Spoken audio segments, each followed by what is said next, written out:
for Baltimore, WCBM. This is a special live report from ABC News. I'm Don Fisher in New York. President Nixon is about to address the nation and is expected to announce his resignation as 37th President of the United States.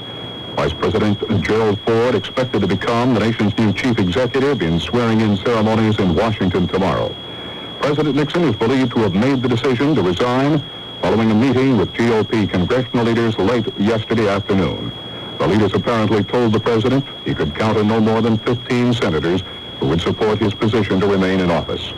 President Nixon would thus become the first president in American history to resign from office in the 198-year history of the Republic. Just prior to tonight's address, the president met with Democratic and Republican congressional leaders, and here's the president. This is the 37th time I have spoken to you from this office, where so many decisions have been made that shape the history of this nation. Each time I have done so to discuss with you some matter that I believe affected the national interest. In all the decisions I have made in my public life, I have always tried to do what was best for the nation. Throughout the long and difficult period of Watergate, I have felt it was my duty to persevere, to make every possible effort to complete the term of office to which you elected me. In the past few days, however, it has become evident to me that I no longer have a strong enough political base in the Congress to justify continuing that effort. As long as there was such a base, I felt strongly that it was necessary to see the constitutional process through to its conclusion, that to do otherwise would be unfaithful to the spirit of that deliberately difficult process and a dangerously destabilizing precedent for the future. But with the disappearance of that base, I now believe that the constitutional purpose has been served, and there is no longer a need for the process to be prolonged. I would have preferred to carry through to the finish, whatever the personal agony it would have involved. And my family unanimously urged me to do so. But the interests of the nation must always come before any personal considerations. From the discussions I have had with congressional and other leaders, I have concluded that because of the Watergate matter, I might not have the support of the Congress that I would consider necessary to back the very difficult decisions and carry out the duties of this office in the way the interests of the nation will require. I have never been a quitter. To leave office before my term is completed is abhorrent to every instinct in my body. But as president, I must put the interests of America first. America needs a full-time president and a full-time Congress, particularly at this time with problems we face at home and abroad. To continue to fight through the months ahead for my personal vindication would almost totally absorb the time and attention of both the President and the Congress in a period when our entire focus should be on the great issues of peace abroad and prosperity without inflation at home. Therefore, I shall resign the presidency effective at noon tomorrow. Vice President Ford will be sworn in as president at that hour in this office. As I recall the high hopes for America with which we began this second term, I feel a great sadness that I will not be here in this office working on your behalf to achieve those hopes in the next 2.5 years. But in turning over direction of the government to Vice President Ford, I know as I told the nation when I nominated him for that office 10 months ago, that the leadership of America will be in good hands. In passing this office to the Vice President, I also do so with a profound sense of the weight of responsibility that will fall on his shoulders tomorrow, and therefore of the understanding, the patience, the cooperation he will need from all Americans. As he assumes that responsibility, he will deserve the help and the support of all of us. As we look to the future, the first essential is to begin healing the wounds of this nation, to put the bitterness and divisions of the recent past behind us, and to rediscover those shared ideals that lie at the heart of our strength and unity as a great and as a free people. By taking this action, I hope that I will have hastened the start of that process of healing which is so desperately needed in America. I regret deeply any injuries that may have been done in the course of the events that led to this decision. I would say only that if some of my judgments were wrong, and some were wrong, they were made in what I believed at the time to be the best interest of the nation. To those who have stood with me during these past difficult months, to my family, my friends, to many others who joined in supporting my cause because they believed it was right, I will be eternally grateful for your support. And to those who have not felt able to give me your support, let me say, I leave with no bitterness toward those who have opposed me.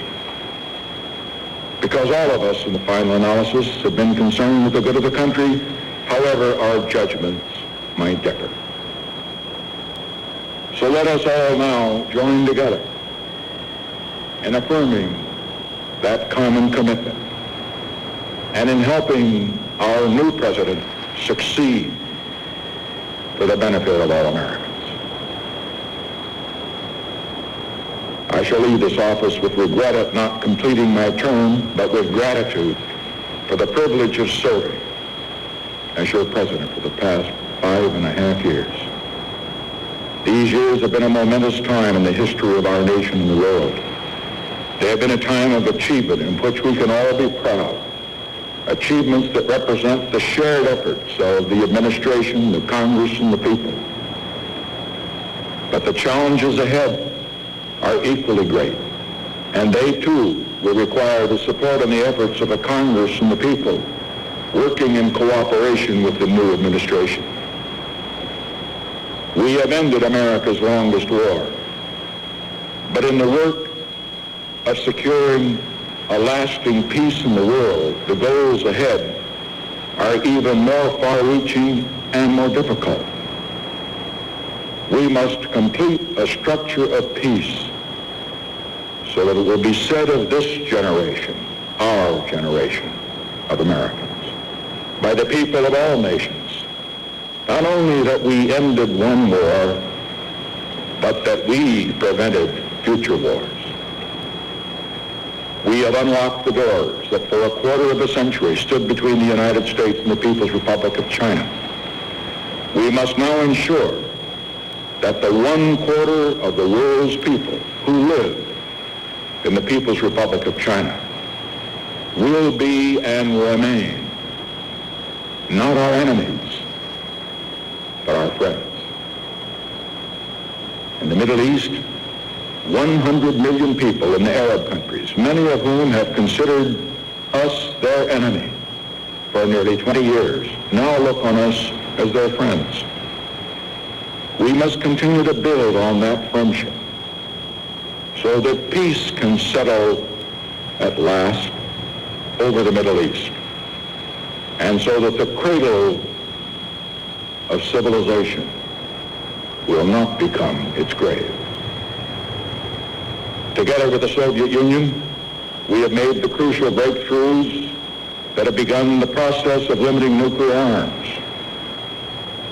But we must set as our goal not just limiting, but reducing and finally destroying these terrible weapons so that they cannot destroy civilization, and so that the threat of nuclear war will no longer hang over the world and the people.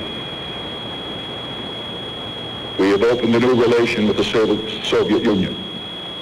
We must continue to develop and expand that new relationship so that the two strongest nations of the world will live together in cooperation rather than confrontation. Around the world, in Asia, in Africa, in Latin America, in the Middle East, there are millions of people who live in terrible poverty, even starvation.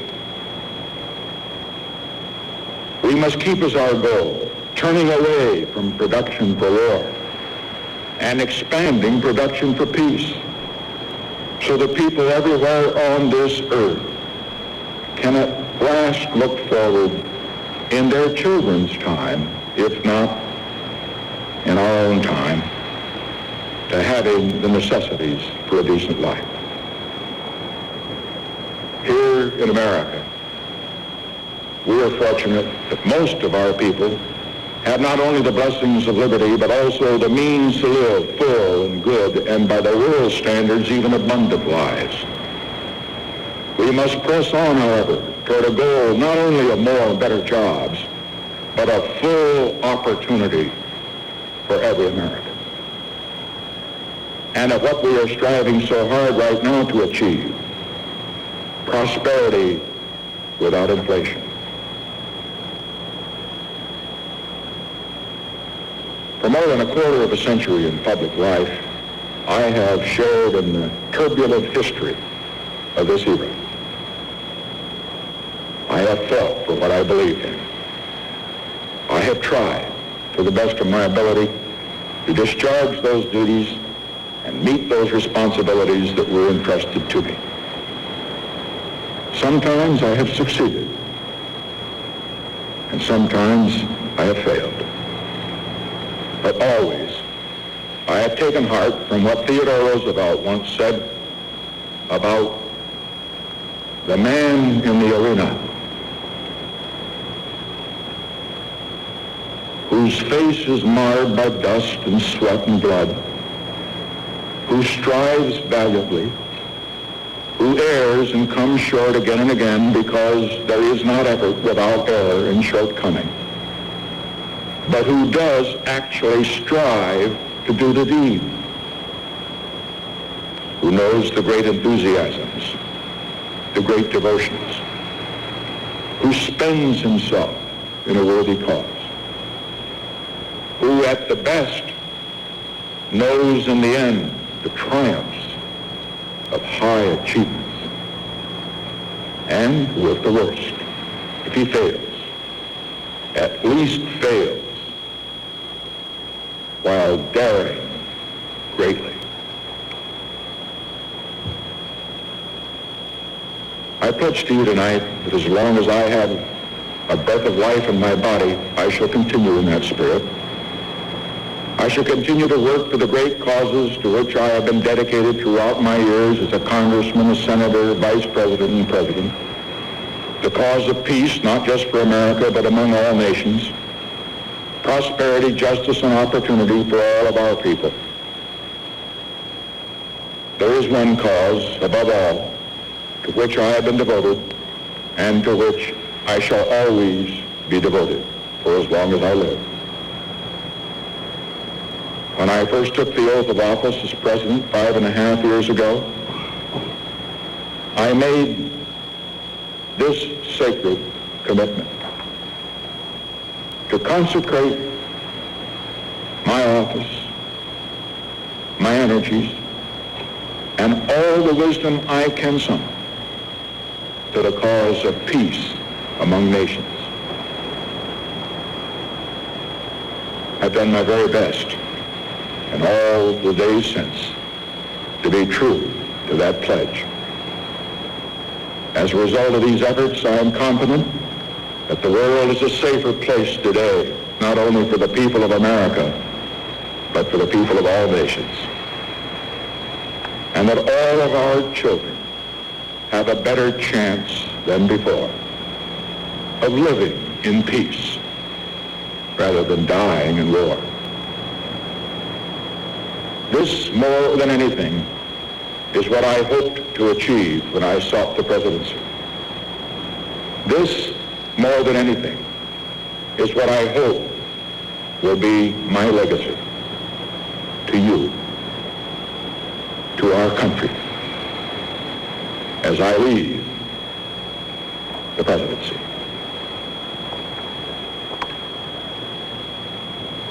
To have served in this office is to have felt a very personal sense of kinship with each and every American. In leading it, I do so with this prayer. May God's grace be with you in all the days ahead.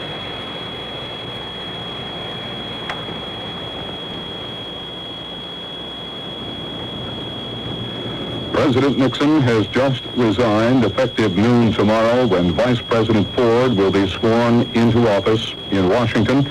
In a nationwide address to the nation tonight, President Nixon said he had no longer a political base in Congress. He said his family urged him to stay and fight, but because of that lack of congressional base, the president thought he had to step down. He said leadership will be in good hands, in the hands of now Vice President Ford, and he thanked those who supported him in the past. And President Nixon called on everyone to join him in helping the new president, Vice President Ford, who will take office at noontime tomorrow in the Oval Office at the White House. Now let's go to Washington and our colleague David Garcia, who has with him several congressmen with some reaction to the president's resignation. David? Yes, we have